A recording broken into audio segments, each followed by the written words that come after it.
welcome to Sea Control, the money and soul of possibility, which I will be calling just C for this video.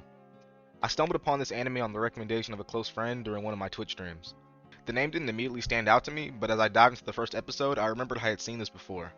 Many years ago, I think.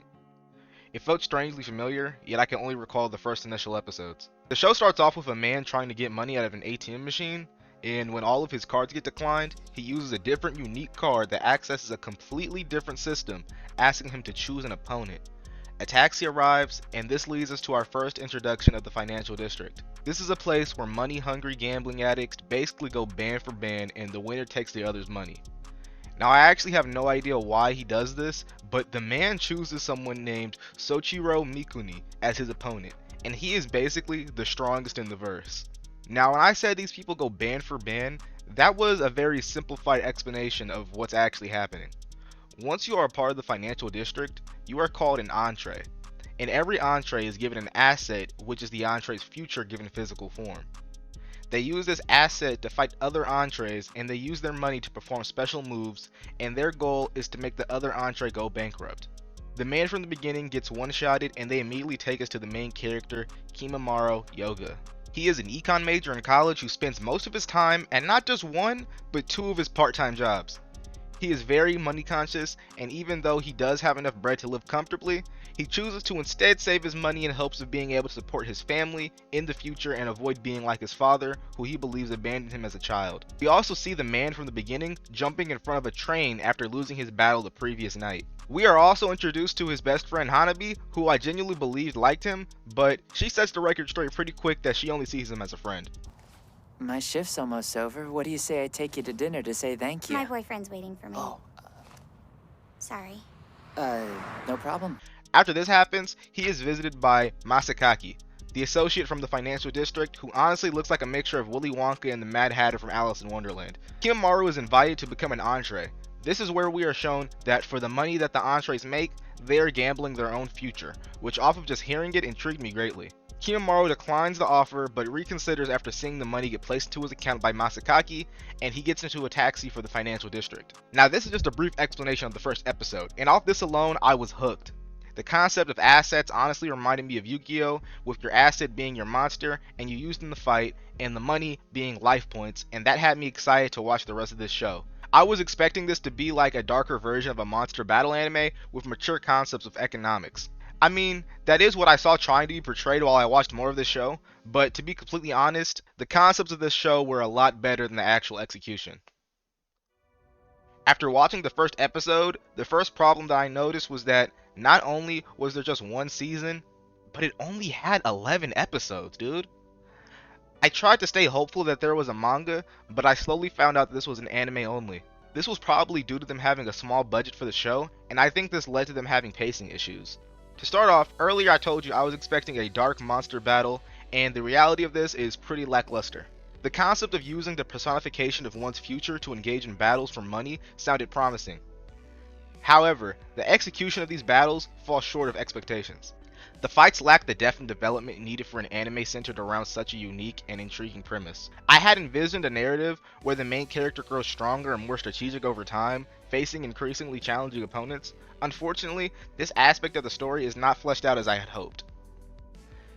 The show is filled with unmemorable entrees and their poorly developed assets to go along with them. They had a couple fights that are used to teach Kimimaro the ropes of the financial district and the price that has to be paid for losing the game. Aside from him learning how to beat people without affecting their future too bad, he doesn't get any good strategy or any cool fights where he has to do something different. And when he is getting beat, some asshole comes out to save him somehow.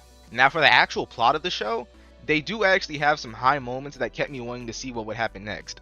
Like for example, Kimimaro learns the terrible truth of what happens to people that lose going band for band when he has to face off against his college professor. You see, when you become a part of the financial district, you put your future on the line. And when you go bankrupt, in return, they take your future. Kimimaro's professor had a wife and 2 children and a baby on the way, and became an entree to provide for them. In return for losing, they took not only his child that was on the way, but his 2 other kids and all memories of them, so only him and the main character could remember them. This is one of the few amazing moments that I wish the show had more of. C had an amazing story to tell, but not enough time to tell it, and in my opinion is one of the most wasted potentials I've seen in anime. I think C could have gone on for several more seasons, and it's actually sad that they were forced to stuff everything into 11 episodes. After finishing the anime, you could tell that they tried their best to wrap up quickly and try to make sense of everything, but honestly, the ending gave me more questions than answers. I'm going to start off with what made me the most confused, but first, I have to give you the backstory. Okay, the character I told you about, Soichiro Mikuni, aka the Bandman, who is the richest in the financial district, reveals how he got there. He tells the story about his little sister, who suffered from an illness, and how his father, who was a very wealthy CEO, canceled his sister's treatment after the company took a critical blow. Because of this, the Bandman's sister goes into a coma, and he joins the financial district to buy his father's company. Now this is one of the other amazing moments in the show, but that's not the reason I brought it up. Now during the final episode, Kimamaru and the Bandman finally face off against each other, and their assets are going head to head. Kimamaru's asset Mashu is trying hard to convince Bandman's asset that Bandman is out of line and should give up, and Mashu has the realization that she looks like the Bandman's little sister, and then she claims that she is his sister. Now off rip, I want to say I have no idea how Mashu even knew what his sister looked like. Maybe I missed a scene. You could tell me if I'm in the wrong on this one in the comments. But anyway, I really am wondering how this man's asset being his sister is possible, because it honestly came out of nowhere, and from my position looked like an asshole to get the Bandman to chill out. And when I say the asset is his sister, I do not mean metaphorically or symbolically. No, she literally is his sister. And that doesn't even make sense to me, because an asset is supposed to be the personification of one's future. Now lastly, I want to talk about Mashu, Kimamaru's asset. They talk a lot about how she is connected to our main character's future, and the thing that I do not understand is how. When the main character was finally shown a picture of his father, who was also a part of the financial district, they also showed his asset, who literally looked just like Mashu, but with a different hair color. I believe that since an asset was supposed to be someone's future, that maybe Kimamaru would share the same fate as his father, but the show took a different route. You see, Kimamaru came to the conclusion that Mashu could be someone from his future that he may meet, and he narrowed down on the thought that she was his daughter. Now okay, if that's true, I want to know why the dad's asset looked just like her, but more importantly, why did he kiss her? Yes, you heard that right. At the end of the series, Kimamaru kisses his asset, which they had honestly been egging on since the beginning of the show, but once they had the convo about her being his daughter, I had hoped they wouldn't take this route. I mean hell, after he tells her his conclusion about her being his daughter, she asks him to kiss him in the same conversation, which honestly turned me off from the whole show. It made me uncomfortable. And that's basically another reason why I don't really like this show. And it was too much for me. I'm not sure if I can blame everything on the pacing, but I sure as hell would like to. Thank you for joining me on the exploration of Sea Control, the money and soul of possibility. While the concept of battling for your financial future had immense potential, it's evident that the execution fell short of expectations. As we dove into the fights and the highs and lows of this series, it became clear that the promised dark and intense battles were not as fleshed out as one might have hoped. If you've watched Sea and have your own thoughts or experiences to share, I'd love to hear them in the comments below. Was the show's concept intriguing to you?